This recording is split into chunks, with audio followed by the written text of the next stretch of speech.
Alors, bonsoir tout le monde. Bienvenue dans le Web Journal de Radio-Québec, édition du 20 juillet 2025. Comme je l'avais mentionné, il y a deux web journaux. J'ai pensé que c'était important de faire un web journal sur, pas Alligator Alcatraz, mais sur la question de l'immigration, parce que quand c'est sorti, j'ai publié un tweet où j'ai dit on devrait envoyer tous les demandeurs d'asile à Alligator Alcatraz. Et là, il y a beaucoup de personnes qui ont réagi. Où est ton humanité, Alexis? Là, je pensais que tu avais un cœur, etc. Et donc, je me suis rendu compte, mais je ne pense pas que c'était nécessairement des auditeurs réguliers de Radio-Québec, parce que j'ai été assez clair à un certain nombre de reprises sur les problèmes liés à l'immigration de masse, notamment l'été dernier. Lors des émeutes en Angleterre, j'avais parlé des problèmes de cohabitation, du multiculturalisme, etc. Et la volonté de l'OTAN de détruire le système d'étonation à travers l'immigration. Les gens semblent juste pas se rendre compte de ça, que le fait que l'immigration est une opération militarisée qui utilise les stratégies d'ingénierie sociale qui renversent notre compassion contre nous, qui utilisent la compassion des gens contre eux pour détruire le système d'étonation. Et donc, il y a des stratégies d'ingénierie sociale à travers ça. Et ça, c'est assez facilement démontrable. Et donc, le fait c'est bien d'avoir un peu de compassion et tout ça, et de penser aux autres, etc., mais on ne sera jamais capable de régler tous les problèmes du tiers-monde avec l'immigration. Et là, présentement, elle est utilisée contre nous. De sorte que les personnes maintenant qui sont les défenseurs de l'immigration, du droit d'asile, etc., c'est des personnes comme Cédric Héroux, Olivier Besancenot, tous les gauchistes, etc., sont les idiots utiles du système, d'un système qui a été mise en place notamment par l'OTAN, on va le voir, et ses relais à travers les fondations comme celle de George Soros, etc. Ces gens-là sont les idiots utiles de la Open Society la Open Society de George Soros. Donc, il faut prendre conscience de ça, et ça a été utilisé contre nous, et donc je voulais refaire un web journal là-dessus. Je l'ai appelé Alligator Alcatraz. On ne va pas nécessairement parler d'Alligator Alcatraz, mais j'ai essayé de mettre un petit peu tout dans ce web journal-ci, comme ça deviendra une référence sur cette question-là. J'ai expliqué à de nombreuses reprises dans les web journaux qu'il y avait plusieurs piliers du mondialisme, notamment l'immigration de masse, la propagande LGBTQ, la destruction de l'identité de genre, les politiques vertes de destruction, ça c'est de la prise de contrôle de toute la question énergétique qui est nécessaire pour que les populations fleurissent, pour l'épanouissement des peuples. L'énergie, c'est essentiel. Et puis l'autre, c'est la technocratie, dans le genre, le règne des juges et des panels non élus, comme par exemple quand nos maires se rendent dans des groupes comme le C40 et puis prennent des décisions, puis comme le Forum économique mondial, et reviennent et nous imposent des pistes cyclables dont personne ne veut.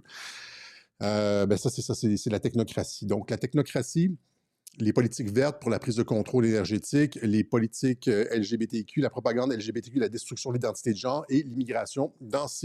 Parmi ces quatre piliers du mondialisme, l'immigration est la plus pernicieuse. L'immigration est utilisée depuis des décennies comme une arme militaire. On va le voir. Là, on appelle ça l'immigration militarisée. Et on a expliqué à plusieurs reprises à Radio-Québec que les élites étaient en guerre contre leur propre peuple.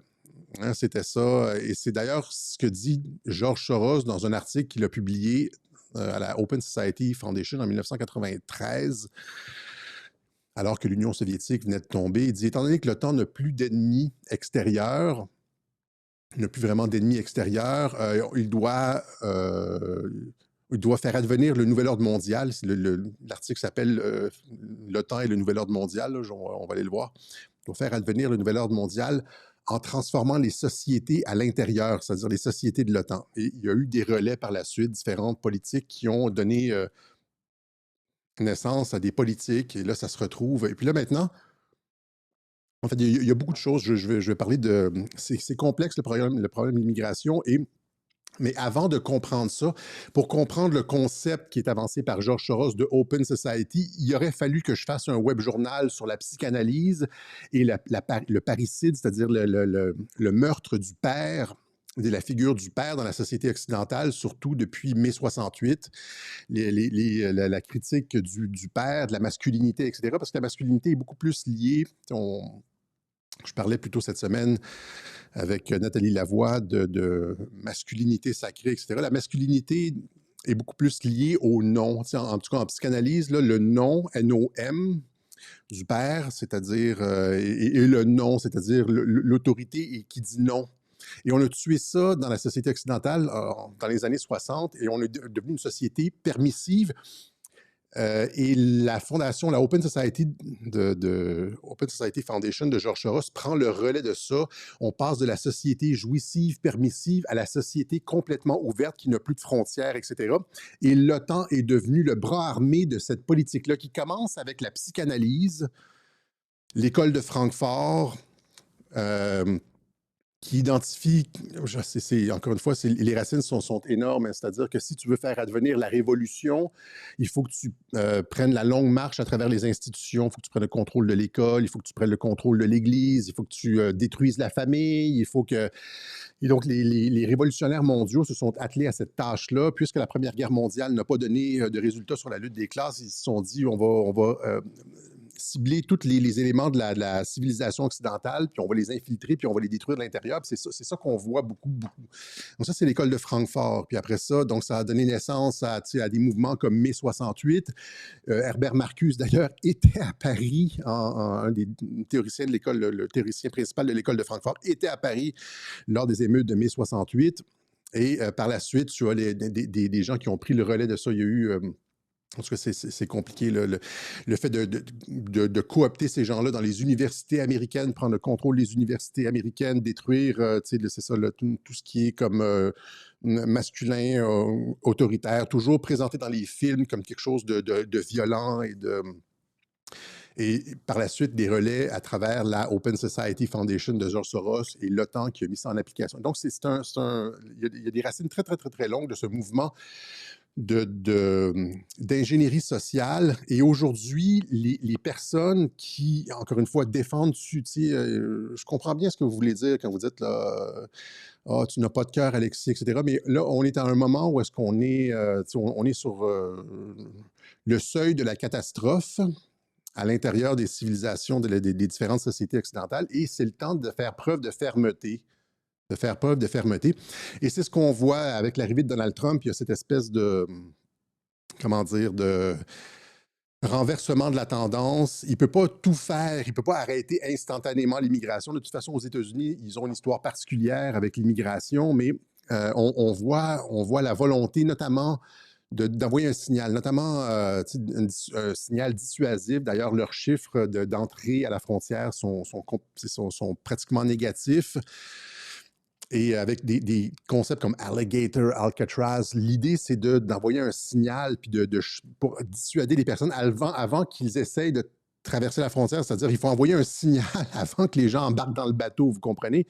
Si vous leur donnez le signal que vous allez les loger dans des 5 étoiles, puis ils vont recevoir des services à vie, je veux dire, il n'y a personne, ils vont tenter au péril de leur vie d'embarquer sur le bateau, de traverser la Méditerranée, etc. Ils vont tout faire, ils vont s'endetter avec des passeurs parce que dès qu'ils arrivent, dès qu'ils mettent le pied ici, après ça, c'est à l'hôtel, tout payé pendant 10, 12, 15, 20, pour le reste de la vie. Donc, il n'y a personne qui va renoncer à ça. Et ça, c'est possible parce qu'il y a des personnes dans notre culture maintenant qui disent « Où est ton cœur, Alexis? » qui gardent littéralement la porte ouverte, qui sont les idiots utiles de la Open Society de George Soros et de l'OTAN, et qui permettent cet appel d'air, parce qu'ils ont eux-mêmes été conditionnés, hein, presque un demi-siècle de conditionnement à la permissivité, à l'ouverture et au manque de fermeté. Ils n'ont pas été élevés là-dedans et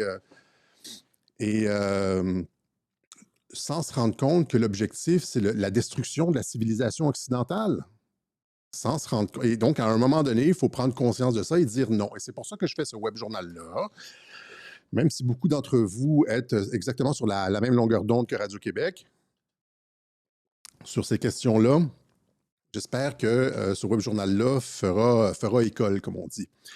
Donc, Alligator Alcatraz, le signal que la récréation immigrationniste est terminée. Et on a des signes de ça un peu partout, par exemple, comme en Allemagne, C'est Macron qui dit qu'il va essayer d'empêcher les bateaux de traverser pour l'Angleterre. En Allemagne, ils veulent renvoyer certains migrants. Et puis, aux États-Unis, on voit les avions qui se remplissent de migrants. Il y a la remigration, il y a la remigration volontaire. Et donc, même chose en Angleterre, il y a comme un début de prise de conscience. Ça va prendre du temps avant de bouger complètement la fenêtre d'Overton du côté de la fermeté, mais il va falloir le faire et j'espère que ce web journal-ci contribue à déplacer la fenêtre d'Overton. Je veux dire d'emblée que la mère de mon fils est issue de l'immigration. Mon fils est moitié québécois, moitié tibétain, mais 100% québécois dans son cœur. Et que je ne pense pas que je ne suis pas ici pour dire que tout le monde doit retourner, tous les gens qui sont issus de l'immigration doivent retourner chez eux, loin de là, c'est pas ça du tout. Mais il y a certainement des gens qui ont vocation à retourner et la paix sociale ne peut advenir que s'il y a une pause dans l'immigration, un stop, une pause, etc. Tant que les portes vont être ouvertes et que ça va continuer à rentrer, ça va générer de l'insécurité et des problèmes sociaux, des problèmes de clash de culture. Le signal ne sera pas clair et comme on voit un peu partout, là, il y a des problèmes sociaux un peu partout liés à ça. Et donc, à partir du moment où est-ce qu'on dit non, c'est stop, eh bien là, ça envoie un signal et là, tout le monde comprend qu'on doit s'intégrer. Puis je veux faire aussi une distinction entre immigration légale et illégale. J'ai vu beaucoup de commentaires de personnes qui disaient « Je suis pour l'immigration légale », mais 90%, 99% de l'immigration et des problèmes liés à ça, c'est de l'immigration légale. C'est de l'immigration légale. Tu sais, les demandeurs d'asile qui arrivent ici, puis ça prend 12 ans de traiter leurs demandes, puis ils sont logés, nourris essentiellement avec des chèques du gouvernement pendant 12 ans. C'est de l'immigration légale. Les prières de rue qu'on voit partout, ben, c'est de l'immigration légale, etc. Et donc, on s'en fiche de l'immigration illégale. Je veux dire, il y a toujours une entourloupe pour les faire en sorte que ce soit légal.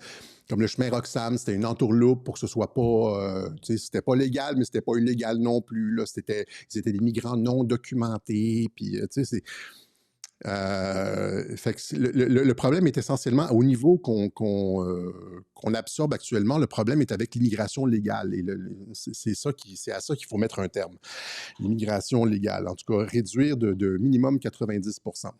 Les gens qui sont mal adaptés qui sont venus ici, il y a des gens qui sont venus ici et qui ont un discours destructeur sur la civilisation occidentale. Si les gens sont venus ici et se sont installés en Occident, ils devraient au minimum aimer la civilisation occidentale. S'ils n'aiment pas la civilisation occidentale, ils devraient retourner chez eux. Ça, c'est un minimum, on s'entend? Et donc, tous ceux qui sont ici et qui sont contents d'être ici et qui aiment la civilisation occidentale sont vocation à rester. Ceux qui sont ici pour la détruire, on ne devrait pas avoir aucune empathie pour ces gens-là. OK? Voilà. Détruire ou en profiter au maximum sans contribuer. Ouais. Voilà, donc c'est pas, je ne suis pas du tout sur le logiciel essentialiste racial ou quelque chose comme ça. Pas du tout. Voilà, donc cela étant dit, c'est ça, immigration de masse, un plan de destruction du système d'étonation de la zone atlantique. J'ai expliqué l'été dernier lors des émeutes en Angleterre que l'immigration de masse suicidaire n'existe que dans la zone atlantique. Elle n'existe nulle part en Asie. Elle n'existe nulle part, pratiquement nulle part en Amérique du Sud. Elle n'existe pas du tout en Europe de l'Est. Elle n'existe pas en Afrique. Elle existe nulle part. Elle existe juste dans certains pays de l'OTAN qui se disent laïques et multiculturels. Et ça, c'est une politique de l'OTAN visant à détruire la société civile, reconstruire, reconfigurer complètement la composante, la démographie et la politique des pays de la zone atlantique. Pourquoi je dis que c'est une opération de l'OTAN? Ça nous a été... c'est directement en lien avec ce que Mike Benz nous expliquait.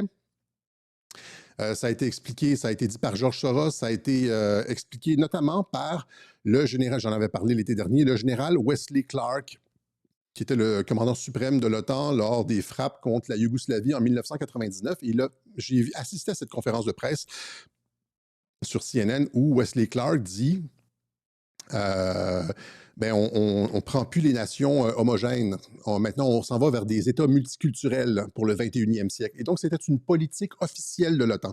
Le clip n'existe plus, mais on en retrouve des traces dans différents articles.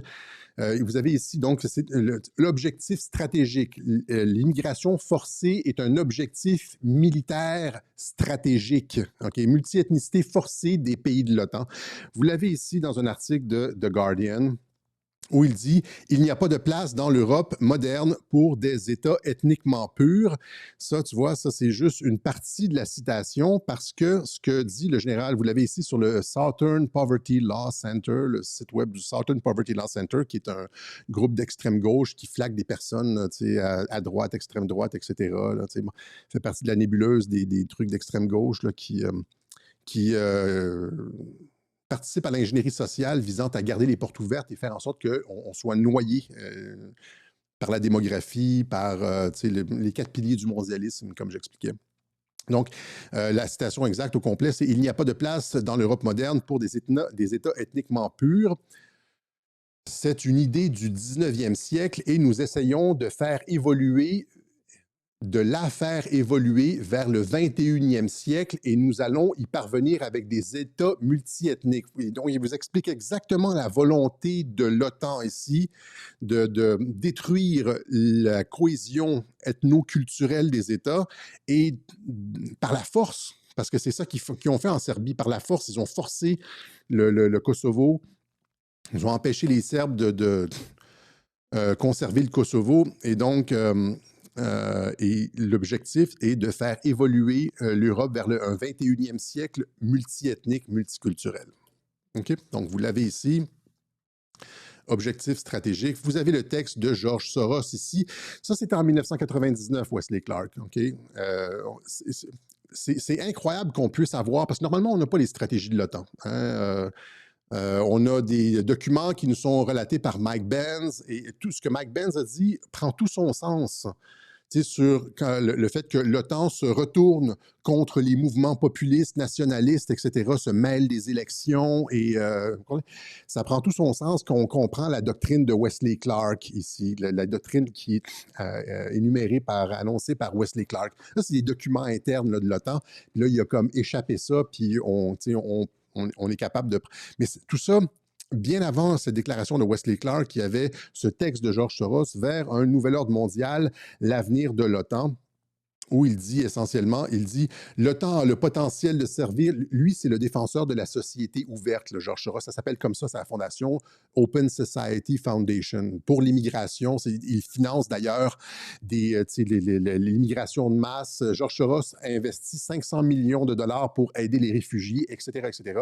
C'est pas juste ça, hein, c'est service juridique pour les demandeurs d'asile, pour contester les politiques gouvernementales visant à les retourner à la maison ou s'ils ne sont pas bien logés, ou etc. Faire plier des élus, les faire voter en faveur de lois pro-réfugiés, pro-immigration de masse, etc. C'est un gigantesque investissement. Et donc, c'est ça, la Open Society. Il dit c'est ça le nouvel ordre mondial. Ce que vous voyez quand je parle des 4 piliers du mondialisme, c'est le nouvel ordre mondial. Et donc, pensez-y, ceux qui disent « Ah, je suis pour l'immigration légale et tout ça », vous rendez-vous compte de ce que vous appuyez en fait, ou bien vous regardez juste, vous êtes comme des mulots de l'info, vous regardez juste comme, prenez, je ne l'ai pas mentionné en ouverture, prenez un peu d'altitude, ayez une vision synoptique, comprenez la stratégie derrière ça, OK? Et cui bono, à qui profite le crime? C'est certainement pas à la classe ouvrière en Occident que ça profite. Mais en tout cas, avant d'aller là, on va aller ici. L'OTAN a le potentiel de servir de fondement à un nouvel ordre mondial dans la région du monde qui a le plus besoin d'ordre et de stabilité. Ça, c'est la zone atlantique, ça incluant la Grèce, etc. Là. Mais elle ne peut y parvenir que si sa mission est redéfinie. Il est urgent de repenser en profondeur l'OTAN. Et là, il dit, il n'existe aucune menace directe dans la région pour les pays de l'OTAN. Le danger est interne à la région. Et là, il parle de sociétés fermées, tu sais, les sociétés qui ne veulent pas d'immigration ou qui sont comme plus sur un logiciel traditionnel. Là. Ouais. Le danger est à l'interne à la région, est interne à la région.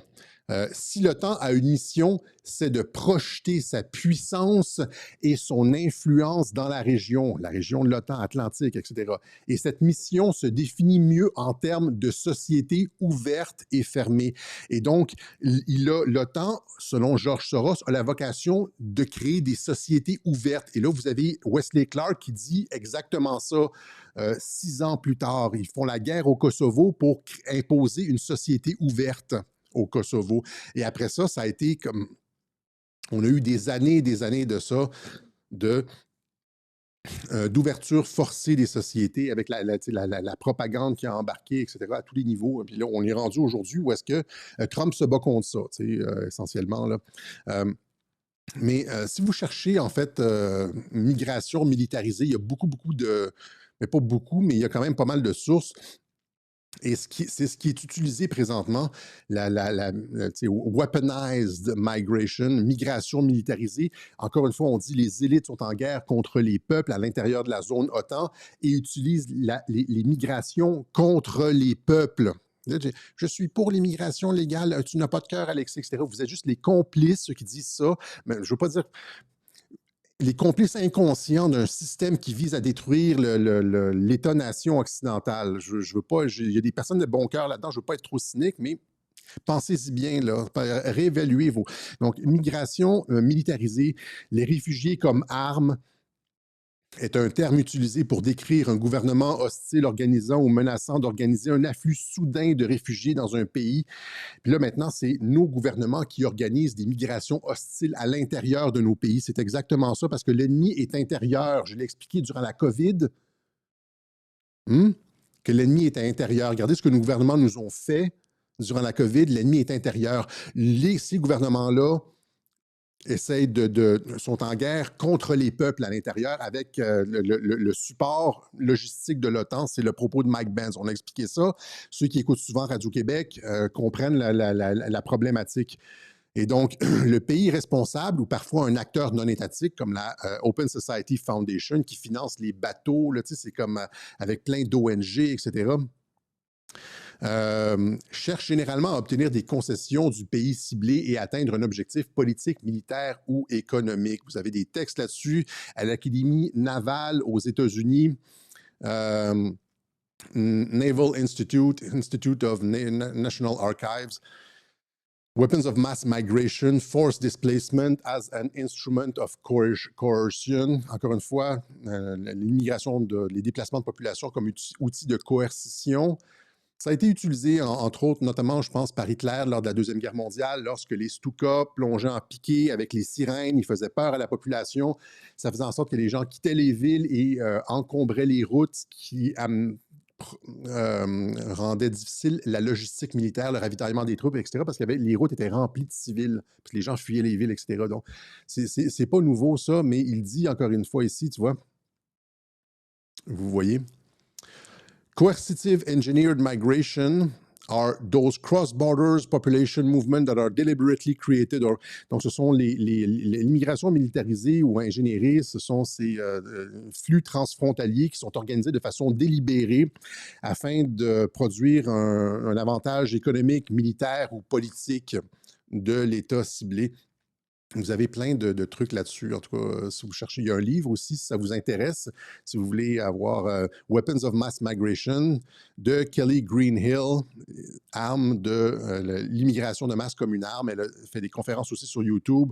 Vous avez ici Migration as a Geopolitical Weapon, les migrations comme une arme géopolitique, mais je ne pense pas qu'elle aborde cela sous l'angle de Radio-Québec avec la logique de Mike Benz et ce qu'on a vécu durant la COVID, etc., où on postule que les gouvernements militarisent certaines choses contre leur peuple. OK? Donc, vous avez ici, c'est ça, George Soros qui investit. Et vous voyez ici des pays chrétiens. Où est ton cœur, Alexis? Chrétien, blablabla. Comme la Pologne, la Hongrie refusent complètement ça parce qu'ils ne veulent pas perdre leur identité. Où est le cœur des Polonais? Oh! Pourquoi ils refusent? Parce qu'ils savent, la Pologne, la Hongrie et d'autres pays savent que c'est instrumentalisé contre eux pour détruire le pays. Viktor Orban le sait, ça, ils le savent. La Hongrie adopte des lois anti-immigrés, stop Soros. Parce qu'ils ont compris, parce qu'ils ont une vision synoptique. Ils ont compris le cui bono. que ça vise à détruire les pays. C'est pour ça qu'ils résistent, ces pays-là, les pays d'Europe de l'Est essentiellement, là. C'est pour ça qu'ils résistent, alors que nous, on a été martelés pendant 50 ans, un demi-siècle, avec de l'ingénierie sociale. Il y a eu un parricide dans la culture occidentale. On n'a plus de fermeté. On n'est plus capable de dire, non, on est comme rendu faible. On est rendu comme Cédric Héroux et Olivier Besancenot. Ouais. Reconstruire le système d'asile politique par Georges Soros en 2015, en même temps que 2015, c'est là où est-ce qu'il y a le petit, où est-ce qu'on, encore une fois, une opération d'ingénierie sociale. On avait trouvé le petit Aylan mort sur la plage. Tu sais, c'était un Syrien qui, la famille fuyait, puis il avait tenté de traverser la Méditerranée, et là, il était décédé. On avait fait un super beau photo-op. Non, ils vont me dire, j'ai pas de compassion, je veux vous expliquer la problématique, comme avec les photo-op d'enfants morts en Syrie durant la guerre syrienne, etc. Et là, ça a été le départ, ce photo-op-là, cette opération de com visait à militariser notre compassion, je ne veux pas dire votre compassion, militariser notre compassion, notre empathie afin de nous hameçonner et de nous faire ouvrir les frontières et consentir à un afflux de migrants jamais réalisé en Europe. L'Allemagne a pris, je pense, en 2015 et 2016, elle a pris en 2015, je pense qu'elle a pris, ou en 2016, 1 million de réfugiés, comme ils ont juste ouvert les portes. Après ça, Trudeau a ouvert les portes, ils sont rentrés par le chemin Roxham. Ça a été le point de départ, ça, et ça a été c'est une opération de manipulation et d'ingénierie sociale de la compassion occidentale. Et donc, on vous manipule. Tu sais, l'idée ici, c'est ça ici, c'est de l'empathie militarisée. Encore une fois, ça, c'est des concepts. Vous comprenez que les gens qui organisent ces trucs-là, c'est des technocrates, c'est des élites universitaires, c'est des gens très, très, très intelligents qui comprennent comment... Tu sais, il y a des gens en marketing, rappelez-vous, genre notamment Edward Bernays, tu sais, le chef, celui qui a inventé la propagande moderne, de qui Goebbels s'est inspiré, mais c'est Bernays le premier. Il dit, il y a un gouvernement invisible qui détermine vos choix dans son livre Propagande, il explique, je pense que c'est la première page, là, il existe un gouvernement invisible qui manipule vos opinions, vos choix, etc., par le marketing, par le système scolaire, etc., etc. C'était pas nouveau. À l'époque, il a écrit ça au début du 20e siècle. C'est-tu au début du 20e siècle? C'était peut-être un petit peu plus tard, mais lui, en tout cas, lui a commencé à travailler sur la propagande au début du 20e siècle, lors de la Première Guerre mondiale. Et donc, ces gens-là savent exactement comment manipuler les populations, particulièrement en démocratie. En démocratie, tu ne peux pas genre mettre un fusil sur la tête de ta population comme l'Union soviétique faisait ou l'Allemagne dans les années 30. Tu ne peux pas faire ça. Et donc, la façon d'obtenir le consentement, c'est avec la manipulation. C'est pour ça que tu as besoin du système scolaire et des médias, donc de l'ingénierie sociale. Et on a ici, vous voyez, comme l'empathie militarisée, l'émotion et les limites de la réconciliation raciale dans le maintien de l'ordre. Empathie militarisée, vous avez aussi, il y a plusieurs articles. Hein. Ce pas des articles qui sont exactement sur ma ligne, mais qui amènent la notion de l'empathie comme moyen de coercition, comme outil, comme arme, l'empathie comme arme. How empathy became a weapon we used against others. On utilise on fait en sorte que les autres, quand tu veux faire passer quelque chose, là, tu fais en sorte que l'autre personne ait de l'empathie, puis là, finalement, tu es capable d'avoir, et c'est exactement ce qu'ils font. Ils produisent, ils génèrent chez nous, ils utilisent notre empathie. Et c'est pas seulement moi qui le dis, en fait, on est plusieurs à s'en rendre compte que ils utilisent notre force, une des plus belles caractéristiques de la civilisation occidentale qui existe dans très peu d'autres cultures, cette espèce de compassion, cette espèce d'empathie qui nous vient du christianisme en grande partie, ils utilisent ça contre nous. Et donc, je vous montre un petit extrait de Benjamin Tremblay de 7 jours sur Terre qui passait à Hello veut savoir, et qui parlait justement de l'immigration et de la façon dont l'empathie, un très court extrait, 30 secondes, de la façon dont l'empathie, qui dit justement que l'empathie est utilisée contre nous. Notre compassion est utilisée, il profite de notre compassion. On avait un programme d'accueil de réfugiés qui a été instrumentalisé par des immigrants économiques. Des gens qui choisissent le Québec, le Canada, les États-Unis, la France, l'Allemagne, qui font une liste des top 10 et qui s'en vont en avion jusque dans le pays pour exploiter le laxisme sur la question justement de l'immigration. Comment ils l'exploitent concrètement? en exploitant la bienveillance et l'amour L'accueil des gens. du peuple québécois, du peuple canadien, du peuple français qui vous dit, savez-vous quoi, parce qu'on est conscient qu'il existe des crises. Et donc, le fait de retourner une de nos forces, une de nos plus belles caractéristiques de la civilisation occidentale contre nous, c'est un thème qu'on voit dans le film, notamment Oblivion, avec Tom Cruise. Je ne vais pas vendre le punch du film, mais essentiellement, il y a comme une entité extraterrestre qui, on apprend ça plus tard dans le film, c'est pas clair au début, et donc je vous vends un peu le punch, mais de toute façon, c'est un film qui a quelque chose comme 10 ans. C'est un excellent film. Et donc, il y a une entité, un ovni, une entité extraterrestre qui se présente dans le système solaire. Et là, ce que les êtres humains font, c'est qu'ils envoient leur meilleur astronaute, le meilleur soldat astronaute de la Terre, qui est Tom Cruise. Tom Cruise part à la rencontre de cette entité-là. Et ce qu'on apprend plus tard dans le film, parce que c'est là, je vous vends le punch, là, c'est que cette entité-là a fait, c'est elle a pris Tom Cruise, elle l'a reçu à l'intérieur du tête, l'espèce de triangle renversé, comme peut-être une analogie du nouvel ordre mondial, là. Il l'a pris, cette entité-là a cloné le meilleur soldat humain. Il l'a retourné, a créé une armée de Tom Cruise, il l'a retourné contre la Terre, et la Terre a été détruite par le meilleur de ces soldats qu'ils avaient envoyés. Vous comprenez? Donc, ils ont retourné, c'est comme du judo, ils ont retourné la force de leur adversaire contre lui.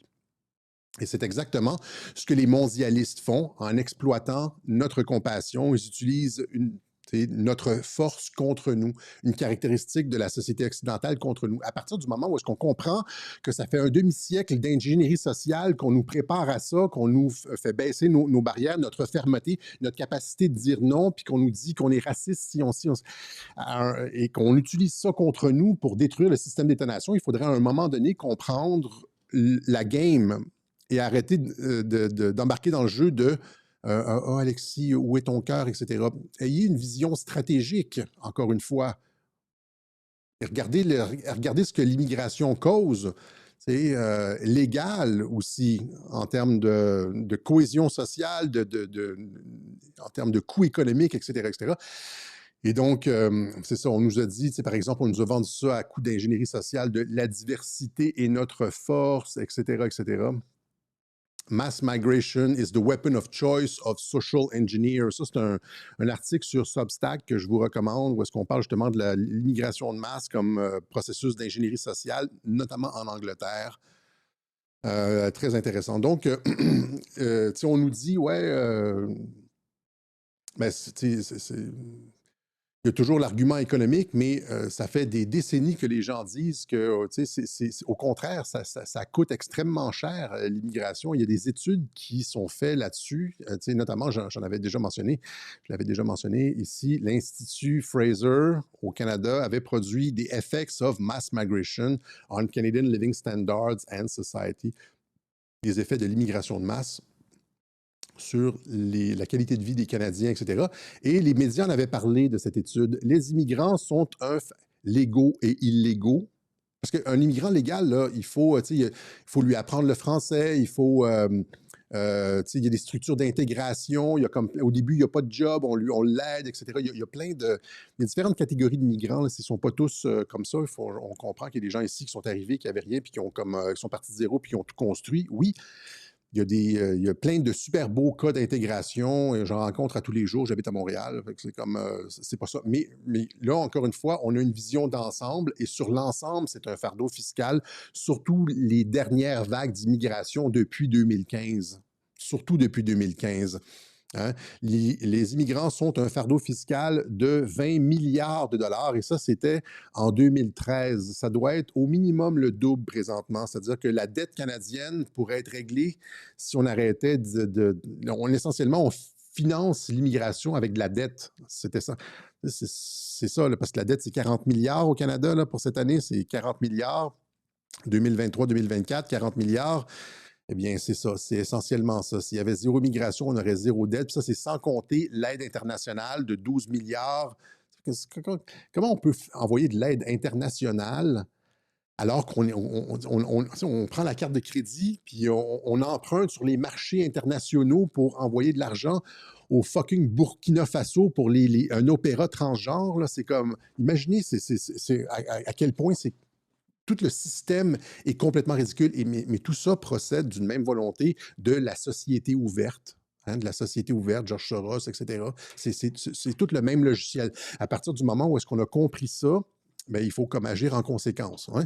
Vous voyez ici, vous avez comme un 11 à 13 milliards nécessaires en francisation au Québec, estime le commissaire. Ça, c'est en 2024. Puis ça, c'est sans compter toute la crise du logement qu'on vit. Bon, on en a parlé lors de la dernière campagne électorale, je ne reviendrai pas là-dessus, mais les logements réservés, il y en a plein de ces trucs-là. Les logements réservés à des gens issus des minorités suscitent des malaises à Trois-Rivières. Il y en a partout de ça. C'est un système préférentiel pour la diversité, pour les nouveaux arrivants, dans l'emploi aussi. Essayez de trouver, en tant qu'homme blanc hétérosexuel, essayez de trouver un emploi au gouvernement du Québec ou au gouvernement du Canada. Envoyez votre CV là, au gouvernement du Québec, là, au gouvernement du Canada, essayez de trouver un spot ou dans le système bancaire. Tous les spots sont réservés aux gens issus des minorités, c'est-à-dire l'immigration, minorité visible, minorité sexuelle, etc. Diversité, équité et inclusion dans l'emploi.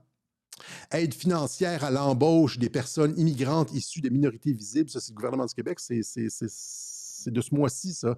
C'est-à-dire que c'est impossible de trouver, par exemple, lui ici, tu vois, il dit ma fille cherche un emploi dans les parcs, ma fille de 16 ans, pas capable de se trouver un emploi d'été. Les employeurs engagent juste des immigrants car ils reçoivent une subvention du gouvernement. OK? Donc, ils ont, si tu engages une personne née ici, une petite Québécoise, un petit Québécois, ben, c'est comme tu payes le salaire au complet. Si tu engages un immigrant qui vient d'arriver puis qui est sur un logement social, hein, un logement réservé, etc., ben, le gouvernement va payer, je ne sais pas, comme 20, 30, 40 de son salaire. Fait qu'ils vont tous prendre ces gens-là en premier. Essayer de trouver un emploi à l'université aussi. Et donc, ça, encore une fois, c'est de l'immigration légale. Les gens disent je suis contre l'immigration illégale, je suis pour l'immigration légale. Regardez ce que ça cause. Ici, ça, c'est. Royaume-Uni a dépensé 1,1 milliard de dollars pour relocaliser les Afghans. Et là, je lis à quelque part d'autre la capture d'écran, c'est tombé. Au cours de la semaine, c'est 33 000 Afghans, c'est 33 000 Afghans qui ont été pris de l'Afghanistan, qui sont des gens qui ont collaboré avec les Anglais essentiellement, là, des traducteurs et leurs familles et la grand-mère et tout ça, et que l'Angleterre fait vivre à vie.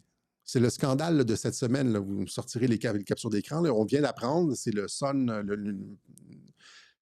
le journal Sun qui a sorti ça, là, 33 000 Afghans, vieillards, enfants, sont pris en charge entièrement du berceau jusqu'au cercueil, tout payé par le gouvernement anglais.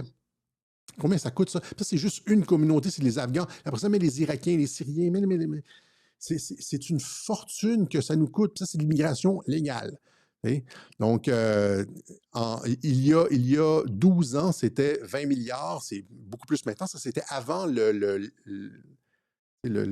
chemin Roxham et l'explosion de 2015. Et rappelez-vous aussi les réfugiés syriens qui rentraient ici, les réfugiés ukrainiens aussi qui rentrent ici, logés, nourris, etc., aux frais de la presse. C'est vous et moi qui payez ça, c'est-à-dire qu'on prend de l'argent, on emprunte de l'argent, on endette nos enfants. Mon fils, moi, on endette mon fils pour pouvoir payer à vie des Syriens. Mon fils va devoir travailler puis avoir des conditions merdiques avec payer les taxes jusqu'au cou toute sa vie parce qu'il y a une partie de son salaire qui est utilisée pour payer des gens qui ont des logements gratuits, des logements sociaux, puis qui reçoivent des chèques de bien-être social, etc. Lui, il va devoir, puis il est endetté, là, on s'endette, on endette mon fils, vos enfants, là, pour pouvoir payer ces gens-là gratuitement, pour que ces gens-là puissent vivre gratuitement. Où est ton cœur, Alexis? Où est votre cœur à propos de nos enfants et des conditions de vie merdiques qu'on commence à vivre partout en Occident? Y a-t-il d'autres solutions que toutes les faire venir ici? Réduire le coût net de l'immigration, 7 milliards d'euros d'économie annuelle. Observatoire de l'immigration et de la démographie en France, ça a été publié cette année ou l'année dernière. L'immigration régulières et irrégulières représentent un coût brut de 75 milliards d'euros. 75 milliards d'euros. Ça, tu sais, c'est plus que la dette, je pense, française. Je pense que le déficit français est autour de 40 milliards ou quelque chose comme ça pour les finances publiques sur la base du dernier budget exécuté en 2023. Voilà. Le coût net de l'immigration est quant à lui estimé à 41 milliards d'euros. 41, le coût net, 41 milliards. Et donc, là, après ça, comment on peut justifier ça? Là? Ça, c'est les coûts. Et après ça, il y a tout je ne vais juste pas parler aujourd'hui de la démographie qui change, ben, ce que ça fait, c'est que ça change la politique. Et là, vous avez comme, par exemple, à Londres, le maire Sadiq Khan, et vous avez de plus en plus, on est en train de se faire remplacer éventuellement en termes de dynamique sociale. Là. Même si on n'est pas sur le logiciel essentialiste, il faut quand même se rendre compte qu'éventuellement, si la tendance se maintient, les gens vont. Montréal, qui était la ville à 1000 clochers, va devenir la ville à 1000 mosquées. Vous comprenez? Et donc, tout ça, c'est ça, on ne le calcule pas. Ça produit des émeutes à répétition. Rappelez-vous ce dont on a parlé l'été dernier, les émeutes en Angleterre avec les gangs de viol et les émeutes en Irlande, hein, dans la ville de Ballymena.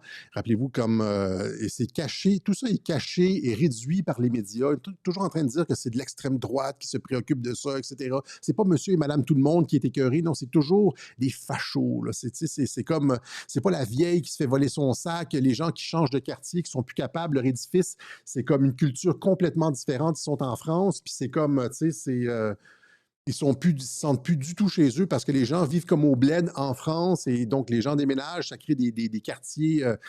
Et Elon Musk avait dénoncé justement le double, comment je pourrais dire, le double standard en justice du gouvernement anglais qui mettait des gens en prison pour des posts Facebook. Rappelez-vous ça. Hein?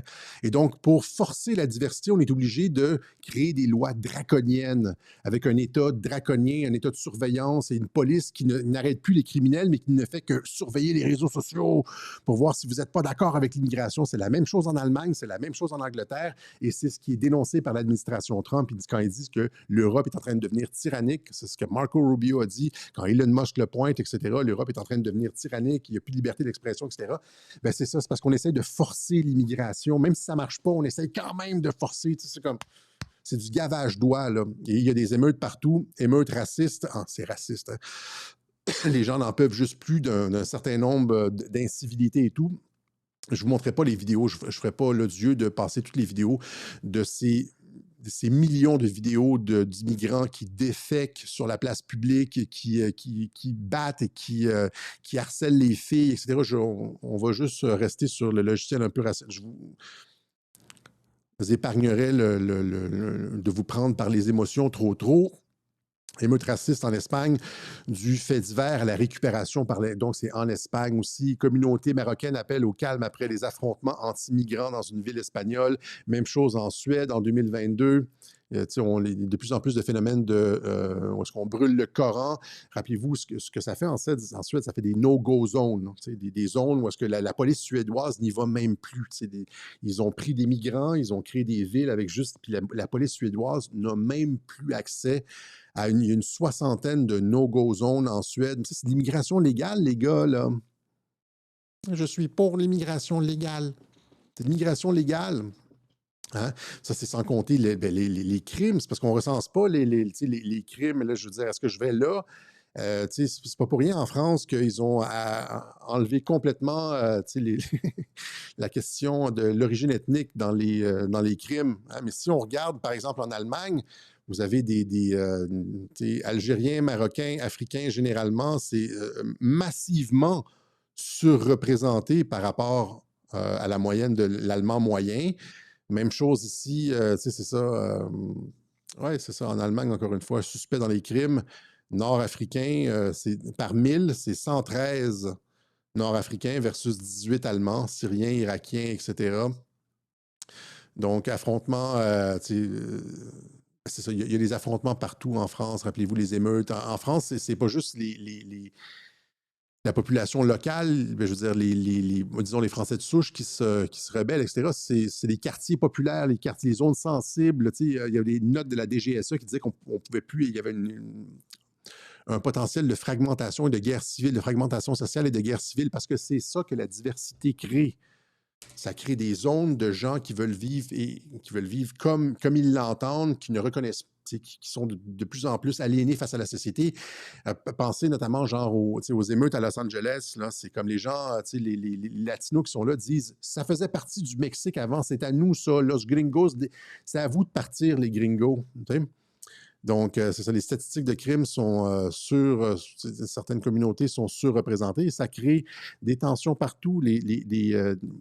On ne connaissait pas ça avant l'année dernière, les prières de rue à Montréal. Ça a commencé cette année, les prières de rue. Les gens disent qu'ils sont pour l'immigration légale. Ils ne sont pas tous comme ça. On s'entend, c'est pas. Mais ça va. Tant qu'on a les portes ouvertes avec de l'immigration légale, ça va augmenter, ça va continuer. Il va en avoir de plus en plus parce que ce que j'expliquais l'été dernier, rappelez-vous ce que j'expliquais l'été dernier, c'est que quand une communauté représente 0,2 de la population, elle se comporte d'une certaine façon. Ça veut dire qu'il y a de dans la tête des membres de cette communauté-là, ça fonctionne d'une certaine façon. Quand cette communauté-là passe à 3, 4, 5 de la population, ben il y a des choses qui commencent à changer dans la dynamique des groupes. Et donc, dans l'affirmation de la culture aussi. Tu sais, je montrais l'été dernier le livre de Gustave Le Bon, La psychologie des foules. Ben, c'est ça qui se passe. Plus la foule, plus la communauté grossit, plus les gens changent d'attitude. C'est pas juste un rassemblement d'individus, là.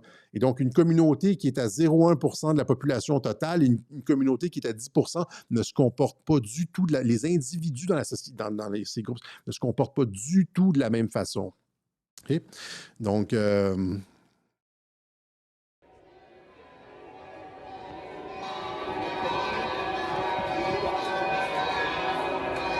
c'est les prières de rue à Montréal.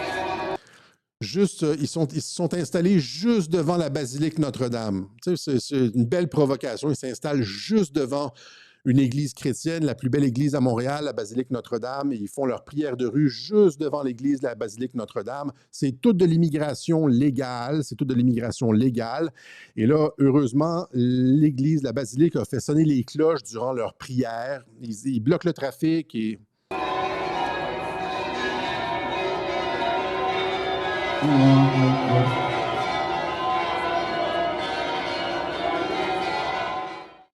provocation, etc.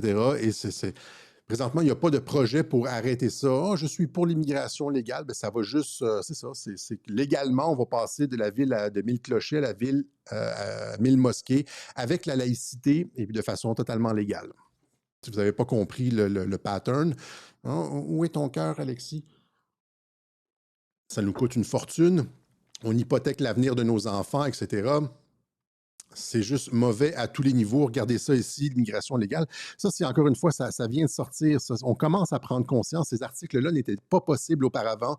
On commence à briser le tabou. Les salaires augmenteront à mesure que l'immigration ralentit, selon le Conference Board. Globe and Mail, ça, c'est le 7 juillet. C'est il y a 2 semaines. Les salaires, c'est ce qu'on dit depuis des décennies, puis on se fait traiter de raciste. Maintenant, c'est le Globe and Mail qui publie ça, le Conference Board. Et donc, l'afflux d'immigrants légaux fait baisser les salaires. Tout le monde le sait, ça. C'est comme tu augmentes l'offre de travail. C'est dans Mars, ça s'appelle l'armée de réserve du capital. Tu augmentes l'offre de main-d'œuvre. C'est sûr que le coût va diminuer. C'est comme si la main-d'œuvre, il n'y en a pas beaucoup, mais ça vaut de l'or. Mais à partir du moment où est-ce qu'il y en a partout, mais c'est comme juste du gravier. C'est comme. Fait que plus il y a de travailleurs, plus le coût du salaire, plus les salaires diminuent. L'immigration fait baisser les salaires. Point, c'est le Conference Board qui le dit. Et même chose avec les logements. Les plafonds d'immigration contribuent à la baisse des loyers. À partir du moment où est-ce qu'on met un cap sur l'immigration, non, on n'en prendra pas autant que ça. Ben, les loyers, comme c'est plus possible de se loger à Montréal. C'est comme, moi, je suis rentré dans plus petit. Les loyers, parce que j'ai cherché là, au début du printemps, puis c'est comme tu regardes les loyers, puis c'est super cher partout. Là, c'est ça, c'est parce qu'il y a 100 000 personnes qui rentrent dans la ville à toutes les années puis qui cherchent un logement. Ça, c'est, tu sais, mais pensez-vous que ça ne fait pas pression à la hausse sur les salaires? Tu sais, quand tu as ton logement puis il y a 10 personnes qui se pointent pour le logement, ben, tu peux monter ton salaire. Tu sais, s'il y a comme personne qui se pointe, ben, tu baisses. Tu sais, s'il y a personne qui. Tu baisses les salaires, pas les salaires, mais les loyers. Mais s'il y a 10 personnes pour un logement, ben là, tu peux mettre le loyer que tu veux. Tu sais, fait que c'est l'économie de base, ça. Plus tu fais rentrer de gens, plus. Et donc, encore une fois, c'est de l'immigration légale. C'est juste mauvais à tous les niveaux. C'est juste mauvais sur les salaires, sur le. Demandez pas pourquoi il y a des itinérants partout à Montréal, des campements partout. Tu sais, dans les parcs, il y a des tentes, des sans-abri. On ne s'occupe pas des sans-abri. On donne des logements gratuits aux gens issus de la diversité. Parce que nos élites, nos politiciens ont été conditionnés à ça. Ont été conditionnés à il faut les recevoir, tu sais, la diversité est notre force, etc., etc. Tu vois? Nous devons faire notre part. Où est ton cœur? Toutes ces saloperies-là. Je veux dire, c'est pas des saloperies, mais c'est utilisé contre nous. Et c'est juste délétère. Et ça fait en sorte que ces gens-là sont les idiots utiles de la Open Society de George Soros, de l'OTAN et des politiques visant à détruire la civilisation occidentale parce que c'est ça que ça fait. Ça détruit la civilisation occidentale. OK? Donc, est-ce que j'avais autre chose? Coût, soit les besoins augmentent. Est-ce que c'est ça ici? C'est ça. Et donc, un autre truc, c'est justement le fait que les besoins augmentent, c'est-à-dire plus tu fais rentrer de gens, plus le gouvernement doit dépenser pour des structures d'accueil. Hein. Tu sais, ici, 1500 classes manquantes au niveau préscolaire et primaire, alors que les écoles débordent. Les écoles débordent. Est-ce que c'est pourquoi les écoles débordent au Québec? Ça ne serait pas à cause des gens issus de l'immigration, je veux dire, des enfants, les réfugiés, etc., qu'on loge, qu'on nourrit, on les envoie à l'école.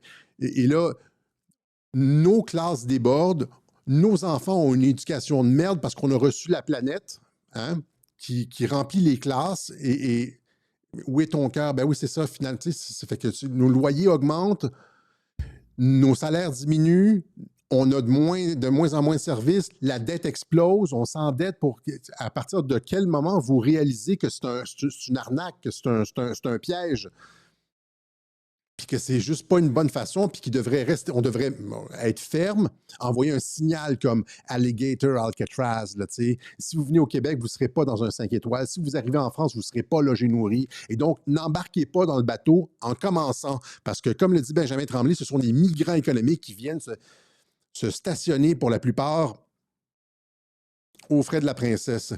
Et des vrais réfugiés, par exemple, l'écrivain chilien politique, là, genre, il a écrit des trucs là, où le syndicaliste là, qui doit fuir son pays, le Pinochet, blablabla, c'est moins de 100 par année, ça.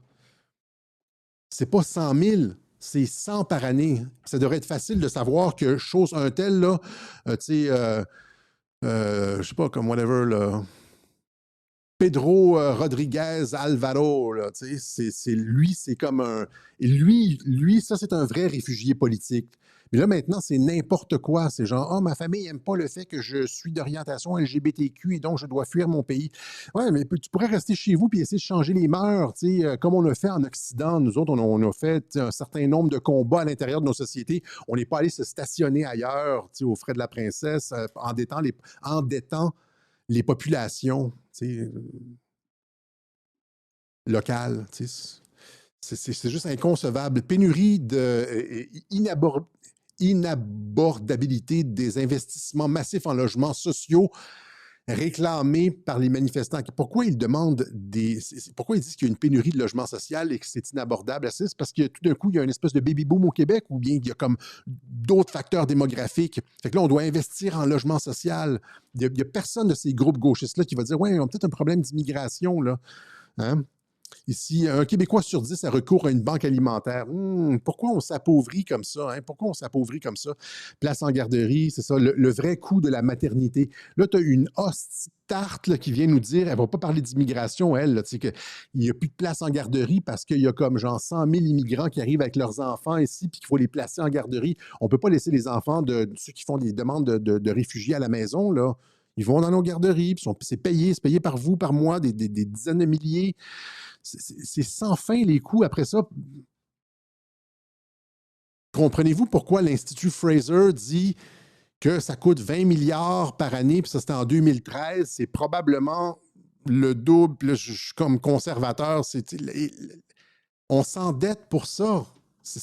On hypothèque notre avenir. Non seulement on est en train d'être remplacé, la population est en train d'être remplacée, notre culture est en train de disparaître, la culture québécoise là, est en train de disparaître. Là. On n'a absolument plus la vitalité qu'on avait dans les années 90. Rappelez-vous, c'était quoi la musique, là, Daniel Bélanger, Laurence Jalbert, les bébés dans les années 90, c'était comme le hockey, etc. Il y avait comme une fierté, il y avait comme la culture était vibrante, c'était Notre-Dame de Paris avec Luc Plamondon, il y avait plein de choses qui se passaient au Québec. Hein? Puis là maintenant, on est mort, essentiellement, la culture est morte. Ça va juste aller avec l'immigration légale. C'est légal. Fait que c'est comme... donc, tant économiquement que socialement que politiquement, c'est une catastrophe et c'est voulu comme ça. Ça a été planifié contre nous. Ça a été planifié contre nous et il faut juste rendre compte de ça. Rendre compte de ça. Donc, j'espère que ce web journal, je pense est-ce que j'ai autre chose? Cloward and Piven, ah oui, c'est ça, ça aussi. Je parlais de l'OTAN, je parlais de George Soros, et c'est ça qui restait. Cloward and Piven, j'en avais déjà parlé, c'est important de le comprendre cependant. Là. C'est une autre stratégie, c'est-à-dire ça se situe à un autre niveau quand je dis qu'on s'endette pour payer l'immigration de masse légale. Hein? Bien cet endettement des États est quelque chose de voulu, afin de faire s'effondrer le système d'État-nation. Ça aussi, ça compte. Ça s'appelle la stratégie Cloward and Piven de ces deux professeurs d'université socialistes, je pense que c'est Howard Cloward et France Anne Piven. La stratégie Cloward-Piven est une stratégie politique définie en 1966 par les sociologues et militants politiques américains Richard Cloward et Franz Fox Piven. Elle vise à mobiliser des groupes militants, pensez à la Open Society for George Soros là, et tous les relais de lutte contre la pauvreté pour provoquer une crise politique en surchargeant le système de protection sociale par une augmentation des demandes d'aide sociale. Et donc, la façon de le faire, la façon la plus rapide de mettre en application la stratégie Cloward-Piven, c'est avec l'immigration. Tu peux juste faire rentrer 100 000 personnes, puis tu as comme sur 100 000 personnes, je ne sais pas c'est quoi le pourcentage de nouvelles demandes sociales que tu obtiens. Ça, c'est sans compter les programmes d'accès à la diversité, parce qu'ils passent devant nous sur les jobs, là, mais ça, c'est... et là, c'est ça. Là, tu as une crise de la dette. Pourquoi on s'endette? On n'est plus capable de payer la dette. Pourquoi vos factures n'arrêtent pas d'augmenter? Vous n'arrivez pas à la fin du mois. Vous n'êtes pas capable de prendre des vacances. Vous devez travailler toujours plus.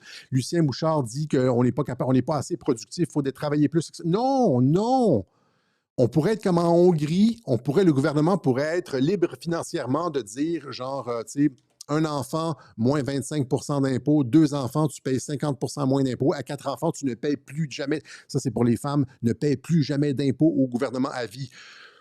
On pourrait avoir une politique nataliste, on n'applique pas ça. Pourquoi on ferme les yeux sur la natalité? Et pourquoi on n'applique pas des politiques pro-famille, natalistes, etc.? Parce qu'il y a une volonté de destruction derrière ça, comme la stratégie Cloward-Piven. Qu'est-ce que ça produit quand tu surcharges le système de protection sociale en augmentant les demandes d'aide sociale?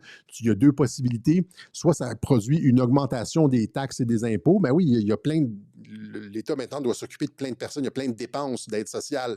Fait que qu'est-ce que tu fais quand tu as des dépenses d'aide sociale? Ben tu dois aller chercher plus d'argent dans la poche des gens. C'est ça qu'ils font. Là. On n'arrête pas de se plaindre de ça. On est taxé, on est les gens les plus taxés en Amérique du Nord. En France, c'est presque plus que... je pense qu'on est les deux pays les plus taxés au monde, le Québec et la France. Donc, soit une augmentation des taxes et des impôts ou une augmentation de la dette. on s'endette. Si on ne va pas chercher de l'argent supplémentaire dans la poche des gens, ben on va chercher l'argent auprès des créanciers. Et là, qu'est-ce que ça produit? Ça produit une perte de souveraineté. La perte de souveraineté, comment les mécanismes internationaux d'allègement de la dette compromettent l'autodétermination économique. Revue de politique et de droit. Même chose, crise de la dette, crise de la souveraineté. Que se passe-t-il lorsqu'un pays fait faillite? En fait, ça, c'est la Open Society de George Soros. En fait, le pays ne fait pas faillite. Et ce que l'article dit de la Open Society de George Soros, c'est que les pays ne font pas faillite. Ils ne peuvent pas faire faillite. Ce qui se passe, par exemple, c'est qu'ils prennent des ententes avec les créanciers internationaux, ou est-ce que les créanciers internationaux leur disent, tu vas faire ça, ça, ça, ça, ça. Et donc, à partir du moment où tu es endetté et tu n'es plus capable de payer, etc., tu te fais dire comment opérer ta politique. Tu te fais imposer des choix, comme par exemple la Grèce en 2008 a dû vendre des îles. La Grèce met en vente des terres insulaires, des îles pour sauver son économie. Ce n'était pas pour sauver l'économie. Non, non, non. Pour payer l'intérêt sur la dette. Ils n'étaient pas capables de payer l'intérêt sur la dette. C'est une fraude incroyable, la Grèce. Là. Ils ont voulu rejoindre l'Union européenne. Ils ont demandé à la firme Goldman Sachs d'arranger leurs finances. Goldman Sachs a arrangé les finances de la Grèce et après a parié contre la Grèce. Et l'économie de la Grèce s'est effondrée. Et puis là, après ça, les financiers internationaux sont arrivés comme des hosties de requins. Puis ils ont comme dépecé la Grèce. Ils ont pris la compagnie d'aqueduc, telle chose. Des îles et tout ça, le port, privatise le port d'Athènes. Et puis là, maintenant, ces gens-là se sont gavés, c'est des amis, des créanciers qui ont acheté telle chose, puis qui se sont... c'est ça, c'est ça. C'est ça l'objectif final. Finalement, les socialistes comme Cloward Piven font encore une fois, c'est des imbéciles qui font le jeu du capitalisme. Parce que qu'est-ce que produit l'augmentation des demandes d'aide sociale et ça produit l'augmentation de la dette et ça asservit les États au système capitaliste, aux créanciers internationaux, etc. Fait que c'est toujours ça avec les socialistes. Ils n'ont jamais de vision synoptique et produisent juste de la merde. Everything woke turns to shit. C'est toujours ça avec eux. Voilà, donc c'est ça essentiellement. Faire s'effondrer le système d'étonation en 3 temps. Toc, toc, toc. C'est pas mal ce que j'avais pour vous aujourd'hui. J'espère que ça n'a pas été trop rough. On viendra sur l'actualité cette semaine peut-être ou la semaine prochaine, dimanche prochain. Il y a plein de choses qui se passent. Mais je sais que je n'ai pas fait le tour, mais je voulais juste, on pourrait aller très, très, très, très, très loin en immigration. Mais c'est un survol, une vision synoptique surtout les gens qui disent l'immigration, je suis pour l'immigration légale. Où est ton cœur, Alexis?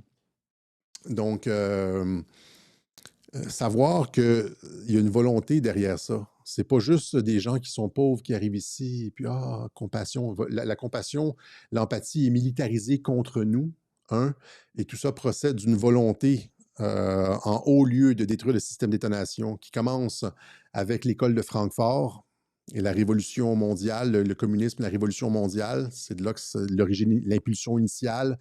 Il y a eu des relais avec la Open Society de George Soros et finalement l'OTAN qui met ça en application en se retournant contre ces populations. On l'a expliqué à plusieurs reprises dans les pays de la zone. Et finalement, l'OTAN, la Open Society de George Soros et tous ces relais-là, de qui ils ont besoin? Ils ont absolument besoin d'avoir des idiots utiles sur le terrain qui disent « Oui, où est ton cœur? » etc. Des gens qui ont été manipulés par 50 ans d'ingénierie sociale, qui ne sont pas capables de fermeté puis qui n'ont pas de vision d'ensemble. L'OTAN, la Open Society de George Soros et tous ces gens-là ont besoin de personnes comme ces gens-là. On en fait des héros, d'ailleurs, Cédric Héroux, et vous êtes les relais de ces réseaux-là visant à détruire le système d'étonation. Je parle à ceux qui m'ont répondu, là, sans aucune conscience stratégique. Voilà.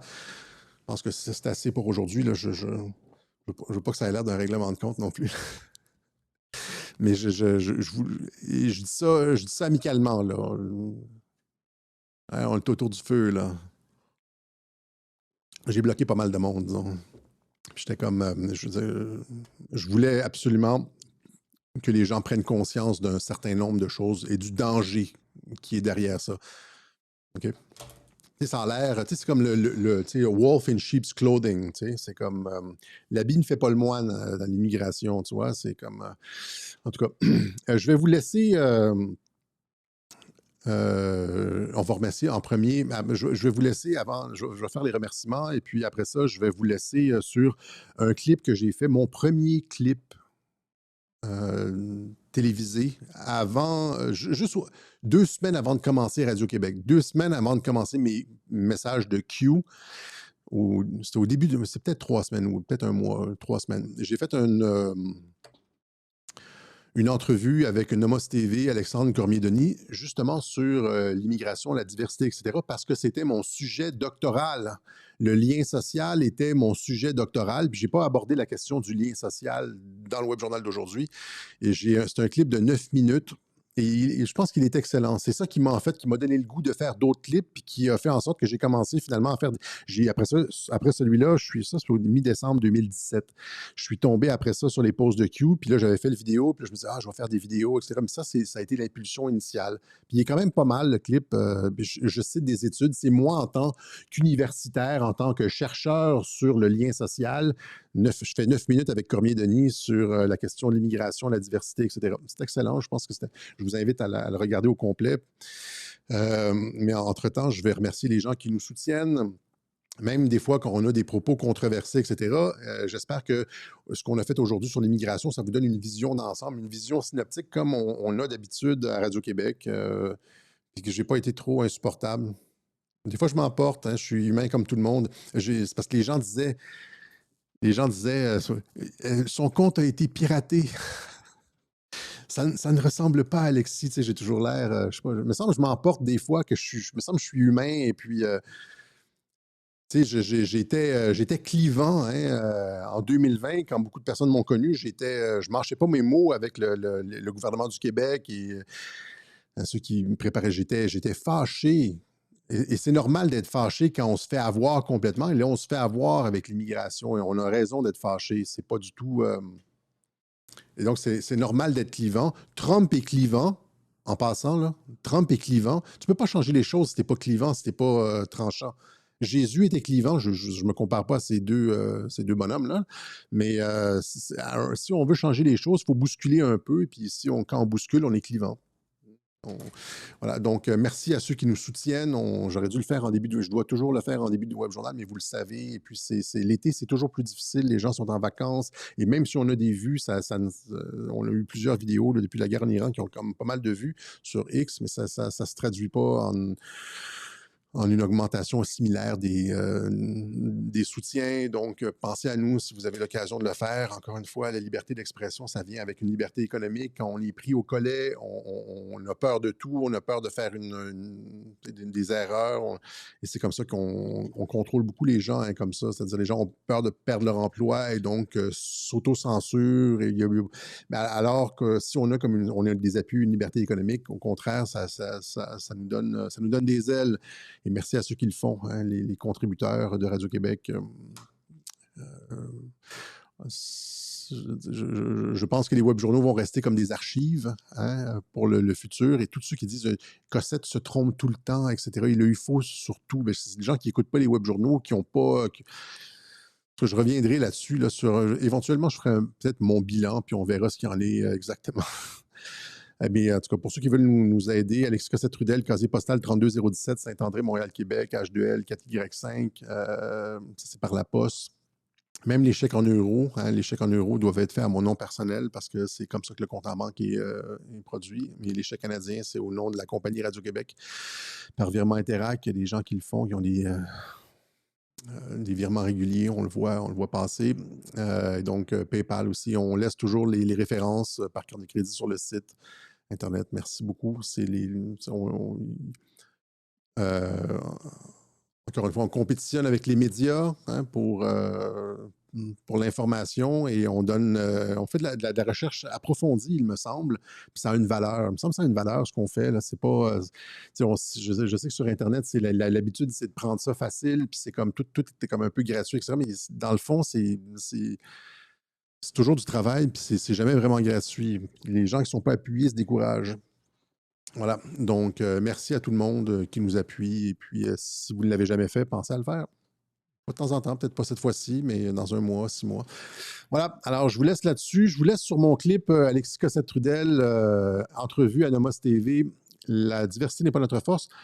Mais là, pensez pas que le web journal est terminé. Ça, c'est le dernier aspect du web journal, c'est-à-dire c'est le dernier clip, c'est 9 minutes et c'est très, très, très intéressant. Et je cite des études. Là. On arrive avec des études sur la diversité, le lien social, etc. Et c'est la première fois que beaucoup d'entre vous allez me voir en tant que chercheur en 2017. En 2017, j'avais encore une fois, j'avais comme 60 livres de plus. Ouais, j'en ai repris un peu, là. Voilà. Alors, je vous laisse là-dessus. On se donne rendez-vous peut-être cette semaine et sinon la semaine prochaine pour un autre web journal de Radio-Québec. La diversité n'est pas notre force.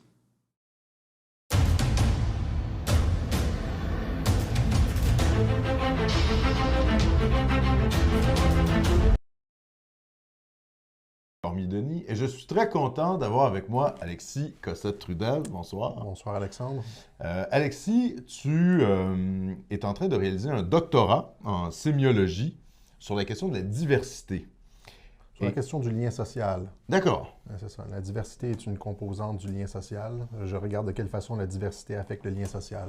Oui, et c'est ça. Et d'ailleurs, là-dessus, tu as publié un texte extrêmement intéressant qui s'appelle « La diversité n'est pas notre force », contrairement à ce qu'on entend principalement dans les médias dominants et surtout de la part du premier ministre Justin Trudeau. Est-ce que tu peux nous expliquer quelle est la thèse un peu de ce texte? Bien, c'est ça, c'est ce qu'on entend un peu partout, la diversité est notre force, alors que quand on regarde ce que les études qui se penchent sur la diversité démontrent, c'est que c'est plutôt le contraire. Et donc, la diversité est notre force, ça serait un slogan orwellien. On remarque que les études démontrent que plus à l'intérieur d'un corps social, plus on a tendance à augmenter la diversité, moins il y a de cohésion sociale à l'intérieur de la population ciblée. C'est-à-dire que la diversité est connotée négativement avec la cohésion sociale. Mais quand tu parles de diversité, est-ce que tu parles de la diversité des groupes sociaux? De quoi on parle? Je parle surtout de la diversité ethnique. En fait, ce sur quoi les études se sont penchées, c'est la question de la diversité ethnique. Et qu'à l'intérieur, par exemple, de quartiers ou de populations, de villes, lorsqu'on augmente la diversité ethnoculturelle à l'intérieur des villes, il n'y a pas juste une étude, il y a des dizaines d'études qui démontrent une perte de cohésion, de la part des populations, une méfiance croissante à l'égard des institutions. Une méfiance à l'intérieur des populations aussi? À l'intérieur des populations, une moindre participation à la vie civique, et donc que la diversité érode la cohésion sociale des ensembles des populations. Et finalement, c'est ça, ça mène à une espèce de fragmentation des peuples. C'est ça, une sorte de balkanisation. C'est-à-dire qu'on entend souvent ça, la question de la balkanisation. Oui. On prend l'exemple des Balkans, de la Yougoslavie, etc. La poudrière des Balkans, c'est que les populations se replient sur elles-mêmes, comme on dit dans l'adage, qui se ressemble s'assemble. C'est-à-dire que les populations qui arrivent à l'intérieur d'une ville ou d'un quartier ont tendance à vouloir se regrouper entre elles. Et ça crée des zones à l'intérieur desquelles la culture d'accueil n'a plus le droit de citer. Ça crée des zones, ça lézarde le paysage social. Et avec cette lézardisation, je ne sais pas si on peut dire ça, vient des lignes de fracture, des lignes de conflit entre les différentes communautés. C'est souvent sous la formule diversité plus proximité égale conflit. C'est-à-dire que il peut y avoir de la diversité qui se passe bien quand il y a beaucoup d'espace. Comme par exemple, avec la colonisation de l'Amérique, il y avait beaucoup d'espace. Il n'y a pas eu beaucoup de conflits sociaux avec la diversité de l'immigration. Cependant, quand il y a de la diversité à l'intérieur d'un endroit clos, c'est-à-dire une ville ou un quartier, il y a une forte corrélation entre la diversité et l'augmentation des conflits ethniques et la dégradation du lien social. Et comme je disais tout à l'heure, il y a pas seulement une, deux ou trois, il y a des dizaines d'études qui se sont penchées sur le sujet et qui arrivent toutes à la même conclusion, dont une d'un éminent sociologue américain, Robert Putnam, qui s'appelle E pluribus unum. Diversity and Community in the 21st Century. Et ce qui est intéressant, c'est que Putnam, lui, qui est un gars de gauche, après avoir... il a fait cette étude-là pour prouver que la diversité était une force. Ah, d'accord.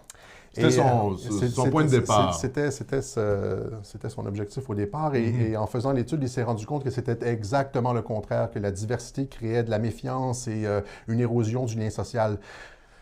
Si bien qu'il s'est assis sur son étude plusieurs mois avant de la publier. D'accord. Et je veux dire, c'est un hommage à son honnêteté intellectuelle. Il l'a finalement publié et c'est une étude qui est bien connue sur la question. Mais par-delà cette étude-là, il y a comme je disais tout à l'heure, des dizaines d'études qui démontrent exactement le même phénomène. Donc, cette tendance-là a été reproduite ailleurs. Ces conclusions-là ont été reproduites. Et on se demande comment ça se fait que les gouvernements continuent avec de l'immigration de masse alors qu'il y a une banque d'études qui démontre les effets pervers de la diversité sur le lien social. On le remarque en Europe. Bien sûr. En Europe, la situation est très grave. Il y a je veux dire, les pays sont en train de se fragmenter, de se balkaniser, comme on disait tout à l'heure. Avec des quartiers où il y a des populations allogènes qui sont de plus en plus majoritaires et qui font fuir aussi les populations... comment on pourrait dire, de souche. Oui, c'est ça. C'est ce qu'on appelle, c'est ce que la démographe Michelle Tribala appelle la fuite des deux souches. Donc, c'est un phénomène qui est constaté partout où est-ce qu'on introduit des populations allogènes. C'est-à-dire que plus un quartier se remplit de populations allogènes, moins les deux souches ont tendance à vouloir s'y installer. Donc, c'est pas ce qu'on appelle un white flight, comme on dit en anglais. C'est pas les deux souches qui quittent les quartiers à la sauvette. C'est juste que plus un quartier... Il ne s'y installe pas. Il ne s'y installe pas. Plus le quartier devient diversifié, moins on s'y installe. Et c'est ce qui nous ramène à ce dont on parlait tout à l'heure, les espèces de zones franches où la culture nationale n'a plus droit de citer. Ce sont essentiellement des quartiers étrangers à l'intérieur des nations. C'est une véritable balkanisation là, des sociétés occidentales. Et en plus de ça, il y a des coûts associés à tout ça. Oui. C'est-à-dire que c'est pas seulement dans la fragmentation sociale, c'est que même pour les finances publiques et pour l'État, c'est coûteux en fait, ces politiques migratoires et diversitaires subventionnées. Je pense que c'est l'Institut Fraser qui avait publié une étude. Ils ont publié une étude, mais ils ont publié aussi un livre qui s'intitule « The Effect of Mass Migration on Canadian Living Standards », je pense. Et on y démontre, noir sur blanc, que les coûts liés à l'immigration sont exorbitants. Je pense que, en fait, c'est de l'ordre de 20 ou 23 milliards de dollars par année pour le Canada seulement. Et pour le Québec, ça serait quelque chose comme 4,5 ou 5 milliards de dollars par année. Pensez-y. C'est immense. Je veux dire, on pourrait se passer de la péréquation. Oui, bien sûr. Et est-ce que tu as une hypothèse sur le pourquoi? C'est-à-dire de l'entretien de ces politiques-là par nos gouvernements, ou même les gouvernements européens, le gouvernement canadien. Je pense que ça s'inscrit dans une logique de dilution des identités. Depuis la fin de la Deuxième Guerre mondiale, on voit cette tendance à vouloir faire baisser les frontières, liquéfier les identités, parce que dans l'idéologie de la gauche, les identités sont source de conflits. Ouais. Et donc, en liquéfiant... La nation, c'est la guerre. La nation, c'est la guerre, c'est ça. Et donc, en étant plus français, plus allemand, il n'y aura plus de guerre ni entre les Français et les Allemands. C'est un peu la logique sous-jacente. Il y a un peu la même... un peu cette saveur-là aussi avec la dissolution des genres entre le masculin et le féminin. Donc, c'est un vaste projet de liquéfaction des identités. Et il y a un projet économique aussi derrière ça, c'est de mélanger les populations, d'avoir une population... en finir avec les populations enracinées, puis avoir des populations interchangeables de consommateurs. Même au niveau mondial, finalement. C'est ça, branchées sur les grandes marques. Ouais. Et c'est intéressant ce que tu dis sur la liquéfaction, finalement, des identités, parce que c'est pas seulement sur le plan national, c'est aussi sur le plan, justement, tu en as parlé, des identités de genre, des identités sexuelles. Oui. C'est la même chose dans le milieu de l'éducation. C'est ça. Hein, on tente à faire de l'école une espèce de laboratoire social. Donc, on voit que c'est une idéologie, cette espèce d'idéologie diversitaire, qui semble être de plus en plus totalitaire. C'est une idéologie totalitaire et orwellienne. Et ce qui est bizarre, c'est qu'on on nous vend exactement le contraire, c'est-à-dire on nous dit la diversité est notre force, on nous gave de la diversité est notre force, alors que c'est exactement le contraire qui se produit. C'est là que je trouve qu'il y a quelque chose d'intéressant et je me demande comment ça se fait que personne ne se pose des questions nulle part dans le gouvernement, ni au niveau économique, ni au niveau social. C'est comme si tout le monde était tenu par hypnotisé par une sorte de rectitude politique ou tenu par la dette, on ne sait pas. Donc, Alexis, merci beaucoup d'être venu sur Nomos TV. Ça fait plaisir. Ce fut un plaisir de t'avoir et je vous invite, chers téléspectateurs, à nous suivre pour d'autres capsules nationalistes sur Nomos TV.